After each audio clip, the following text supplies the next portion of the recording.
Eu vou tomar a liberdade aqui de começar com Gustavo Uribe a respeito da fala do vice-presidente Hamilton Mourão, né? Porque é importante que nós possamos ressaltar aqui as pessoas, né? Os representantes do povo que manifestaram-se e a importância da figura do vice-presidente. Bem-vindo, Uribe.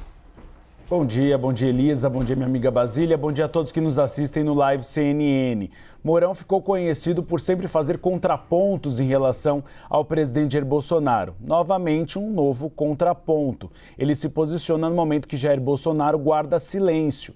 Além de guardar silêncio, acabou abrigando alguns eleitores dele, manifestantes que já foram presos no Palácio da Alvorada. Eu falei hoje de manhã com Hamilton Mourão, ele disse que é preciso ter cautela e agora aguardar as investigações e também apurações daqueles que estão envolvidos nesses atos de vandalismo. Ele diz também que ele considera que os movimentos de ontem de quebra-quebra e também de depredação do patrimônio público não tem nada a ver com aquelas manifestações em frente ao quartel-general do Exército, aqui em Brasília. Alguns manifestantes antidemocráticos que pedem uma intervenção do Exército Brasileiro e das Forças Armadas em relação a eleições cujo resultado é legítimo e democrático. Mas Mourão faz uma crítica. A crítica que ele faz, eu vou ler exatamente as aspas dele. Ele diz que todo protesto ordeiro e pacífico é válido.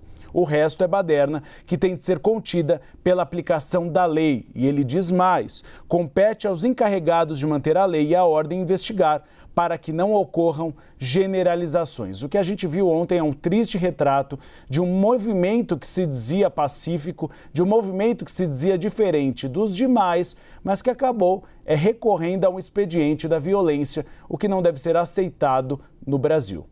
Aceito, na verdade. Retratos de violência, de terrorismo, né, Basília? Pelas ruas do DF, você bloqueando a passagem de outros cidadãos, você depredando, colocando fogo em um bem que é público e que os próprios cidadãos vão ter que pagar para comprar um ônibus novo, você está cometendo um ato de violência. E as pessoas que estão protagonizando esse tipo de violência, imagina-se, serão presas.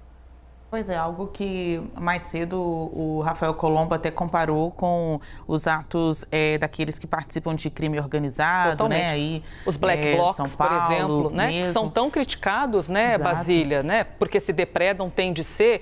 É importante lembrar isso que você está trazendo, porque quando eu gosto do discurso, eu concordo com a violência, e quando eu não gosto do discurso, eu quero que os outros sejam presos, né? A gente tem que ter o equilíbrio aqui, a regra tem que valer para todos.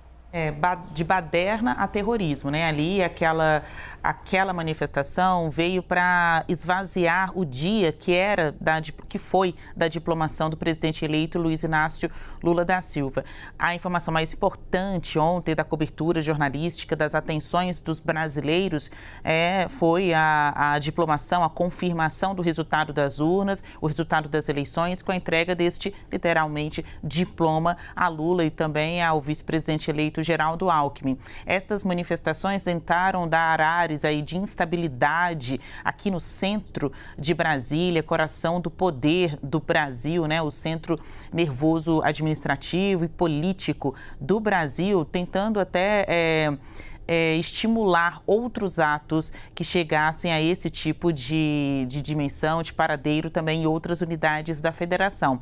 Aqui, as forças de segurança local, as forças de segurança ligadas ao governo do Distrito Federal, conseguiram, dá para se dizer assim, em poucas horas, contornar a situação. Foi um manifesto violento, ainda que deste não tenha saído nenhuma pessoa ferida, nenhuma pessoa morta, mas as cenas foram de total desordem, né? Foram cenas explícitas de desordem que, para qualquer brasileiro, a pergunta que ficava era: cadê a segurança? Cadê a polícia? Cadê as autoridades? Tanto as do Distrito Federal quanto as federais. Então, houve um apagão também dessas autoridades, a exemplo do Ministério da Justiça, que demoraram para vir a público, mas houve um contorno da situação. Então, e muito se baseou na atitude das polícias militar, civil, aqui do Distrito Federal. Isso tudo aconteceu em frente à sede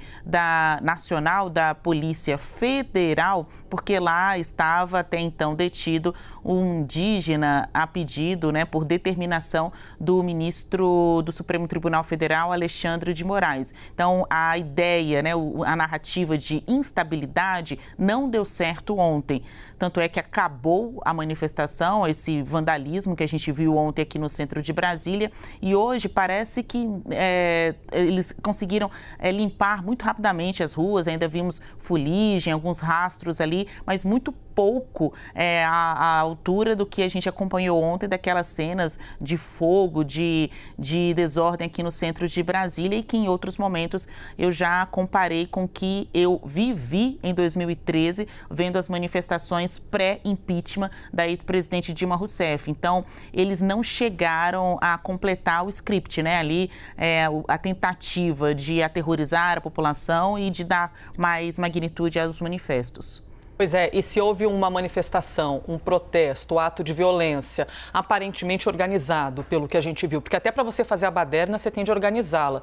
Quem é que está liderando isso? Quem é que está chefiando? A ideia veio de quem? Quais eram as pessoas que estavam envolvidas e que praticaram esses crimes na rua do DF? É isso que a gente vai ver, né? Ou imagina que verá nos próximos passos da investigação. Eu quero poder ouvir vocês também sobre o pedido da PGR ao STF, mas antes eu vou trazer aqui algumas informações, algumas notícias, tá bom? E na sequência eu ouço Basília e Uribe sobre o que está acontecendo neste momento e toda essa caminhada, né, do pedido da PGR para o STF e aí que decretou a prisão desse apoiador bolsonarista.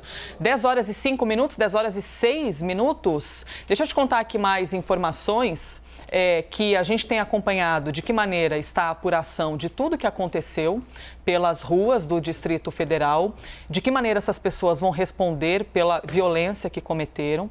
Basília Rodrigues lembrou aqui também as manifestações de 2013, que inicialmente começaram por causa de uma diferença no valor da passagem de ônibus, de um aumento, e depois acabaram sendo o ponto de partida de um grande movimento social e que também protagonizavam, em parte, 1 ou 2% da manifestação, pouca gente, mas que não pode generalizar para o todo, é verdade, mas a gente não pode também normalizar a violência que ocorreu.